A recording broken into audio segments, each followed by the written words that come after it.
حضرت عبداللہ بن عمر رضی اللہ تعالیٰ عنہ سے روایت ہے کہ نبی کریم صلی اللہ علیہ وسلم نے فرمایا، مسلمانوں، گزری امتوں کی عمروں کے مقابلے میں تمہاری عمر ایسی ہے جیسے عصر سے سورج ڈوبنے تک کا وقت ہوتا ہے، اور تمہاری اور یہود و نصارہ کی مثال ایسی ہے کہ کسی شخص نے کچھ مزدور کام پر لگائے اور ان سے کہا کہ ایک قرات مزدوری پر میرا کام صبح سے دوپہر تک کون کرے گا؟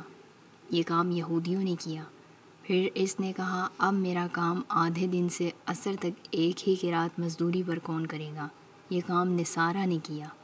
پھر تم نے عصر سے مغرب تک دو قرات مزدوری پر کام کیا۔ یہود و نصارہ قیامت کے دن کہیں گے، ہم نے کام زیادہ کیا لیکن مزدوری کم پائی۔ اللہ تعالیٰ فرمائے گا، کیا تمہارا کچھ حق مارا گیا؟ وہ کہیں گے کہ نہیں۔ پھر اللہ تعالیٰ فرمائے گا کہ پھر یہ میرا فضل ہے، میں جسے چاہوں جتنا چاہوں عطا کروں۔